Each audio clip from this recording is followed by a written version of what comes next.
Assalomu alaykum hurmatli yurtdoshlar. 5-iyundan boshlab yurtimizning oliy va kasbiy ta'lim muassasalariga qabul jarayonlari boshlandi. O'tgan yilgidek kabi qabul jarayonlari avval test, keyin sinov shaklida o'tkaziladi. Prezidentimizning joriy yil 5-maydagi PF 76-son farmoniga ko'ra 2025-2026 o'quv yilidan boshlab ta'limning sirtqi shakliga qabul tugatildi. Bu yilgi o'zgarishlarimiz demak. Mazkur talab davlat oliygohlari uchun ham, nodavlat, ya'ni xususiy oliygohlar uchun ham birdek amal qiladi. Bugungi brifingda sirtqi ta'lim shakli tugatilishi yuzasidan fuqarolar va jamoatchilik vakillari tomonidan kelayotgan savollarga javob beramiz. Savol: sirtqi ta'lim tizimi dastlab qanday maqsadda joriy etilgan edi? O'zini hozirgi kungacha qanchalik oqlay oldi va nima sababdan tugatildi? Javob: sirtqi ta'lim shakli 2018-yilda qayta joriy etilgan bo'lib, uning asosiy maqsadi mehnat faoliyatini olib borayotgan, biroq oliy ma'lumotga ega bo'lmagan fuqarolar ishdan ajralmagan holda ta'lim olish imkoniyatini yaratish edi. Bu tizim avvalo katta yoshdagi aholi o'rtasida ta'limga bo'lgan ehtiyojni qondirish, shu orqali ularning malakasini oshirish va mehnat bozorida raqobatbardoshligini ta'minlashga xizmat qiladi. Sirtqi ta'limning qayta tashkil etilishi natijasida yoshlar va katta yoshdagi aholi o'rtasida oliy ta'lim bilan qamrov sezilarli darajada oshdi. Qator hududlarda ishlab yurgan fuqarolarga ta'lim olish imkoniyati yaratilishi ijobiy ijtimoiy va iqtisodiy natijalar berdi. Biroq vaqt o'tishi bilan ushbu shaklda ta'lim olishning samaradorligi, akademik intizom, sifat nazorati va bilimlar chuqurligi, yuqori ta'lim standartlariga rioya qilish bilan bog'liq muammolar namoyon bo'ldi. Aynan shu sabablarga ko'ra 2025-yildan boshlab yurtimizda oliy ta'lim sifatini yanada oshirish, ta'lim jarayonida shogird ustoz an'analarini mustahkamlash va amaliy ko'nikmalarga asoslangan o'qitish tizimini kuchaytirish maqsadida sirtqi ta'lim shakli bosqichma-bosqich tugatildi. Keyingi savol: hozirda sirtqi ta'limda tahsil olayotgan talabalar o'qishini qay tartibda davom ettiradi? Sirtqi ta'lim shakliga qabul 2025-2026 o'quv yilidan boshlab to'xtatilgan bo'lsa-da, hozirda mazkur shaklda tahsil olayotgan talabalar uchun barcha o'quv jarayonlari belgilangan tartibda davom ettiriladi. Ya'ni ular tanlagan yo'nalishlari bo'yicha amaldagi davlat ta'lim standartlari, o'quv rejalari va fan dasturlariga muvofiq o'qishni yakuniga yetkazish imkoniyatiga egalar. Oliy ta'lim muassasalari ushbu talabalarga o'quv mashg'ulotlarini sifatli tashkil etish, zarur axborot resurslar va amaliy mashg'ulotlar bilan ta'minlash bo'yicha o'z zimmalaridagi mas'uliyatni to'liq bajarishi lozim. Bu esa har bir talaba uchun ta'lim sifatini ta'minlash hamda mutaxassis sifatida yetarli bilim va ko'nikmalarga ega bo'lib bitirishini kafolatlaydi. Navbatdagi savol: sirtqi ta'limni tamomlagan mutaxassislarning taqdiri qanday bo'ladi? Ularni rasmiy ishga qabul qilishda muammo bo'lmaydimi? Ish beruvchilar tomonidan rad etilishi mumkinmi? Sirtqi ta'lim shaklida tahsil olib, belgilangan tartibda diplom olgan shaxslar O'zbekiston Respublikasi qonunchiligiga muvofiq to'liq oliy ma'lumotli mutaxassislar hisoblanadi. Ularga beriladigan diplom kunduzgi, kechki yoki masofaviy ta'lim shaklidagi diplomlar bilan teng yuridik kuchga ega. Shu bois bunday mutaxassislarni davlat yoki xususiy sektorda rasmiy ishga qabul qilishda hech qanday to'siqliklar mavjud emas. Ish beruvchilar ularning ta'lim shaklidan kelib chiqib emas, balki egallagan bilim, ko'nikma va professional salohiyati asosida baholashi lozim. Keyingi savol: bundan keyin sirtqi ta'lim o'rni qanday to'ldiriladi? Ma'lum ish o'rniga ega abituriyentlar uchun qanday ta'lim shakli mavjud?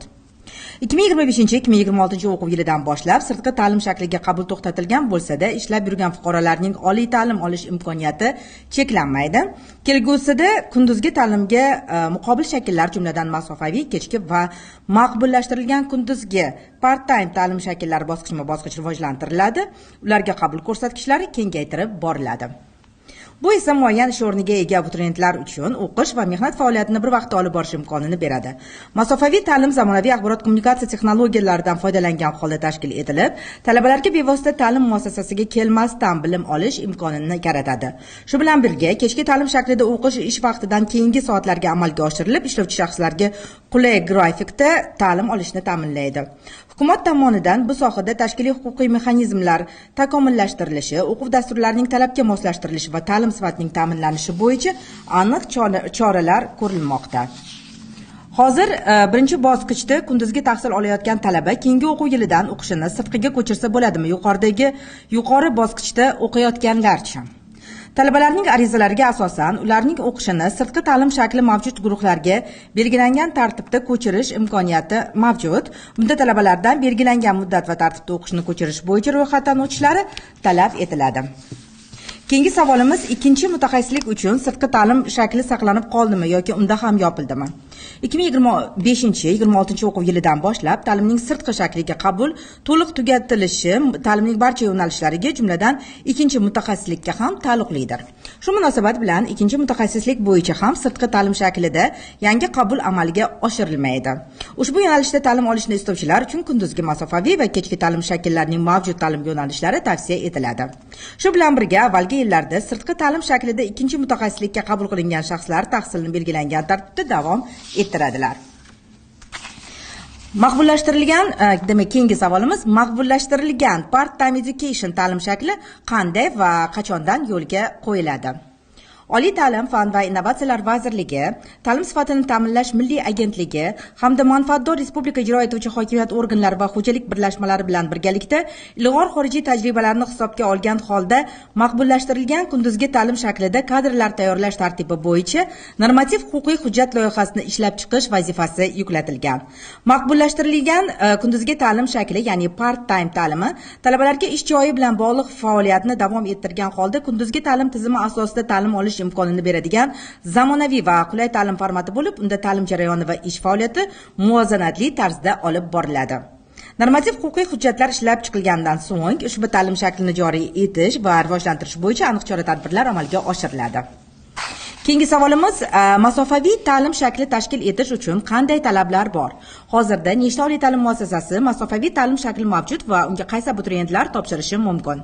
O'zbekiston Respublikasi Vazirlar Mahkamasining 2022-yil 4-oktyabrdagi 559-son qarori bilan oliy ta'lim tashkilotlarida masofaviy ta'limni tashkil etish tartibi to'g'risidagi nizom tasdiqlangan. Ushbu nizom masofaviy ta'lim shaklini tashkil etish hamda amalga oshirish uchun aniq talab va me'yorlarni belgilab beradi. Hozirgi vaqtda mamlakatimizda 21 ta davlat oliy ta'lim muassasasi hamda qator nodavlat oliy ta'lim tashkilotlarida tegishli ta'lim yo'nalishlari bo'yicha masofaviy ta'lim shakli samarali yo'lga qo'yilgan. 2025-2026 o'quv yilida boshqa oliy ta'lim tashkilotlarida ham masofaviy ta'lim shakli bo'yicha kadrlar tayyorlashni yo'lga qo'yish bo'yicha zaruriy chora-tadbirlar, jumladan masofaviy ta'lim platformalari yaratilib, ularni zaruriy kontentlar bilan to'ldirish ishlari tashkil qilinmoqda. Shunday qilib, sirtqi ta'lim shaklini tugatilishi orqali oliy ta'lim sifatini oshirish, zamonaviy talablarga mos bilim berish hamda mehnat bozorida raqobatbardosh mutaxassislarni tayyorlash yo'lida muhim qadam qo'yilmoqda. Bugungi ma'lumotlarimiz va savollarga javoblarimiz shulardan iborat edi. Xayr, salomat bo'ling.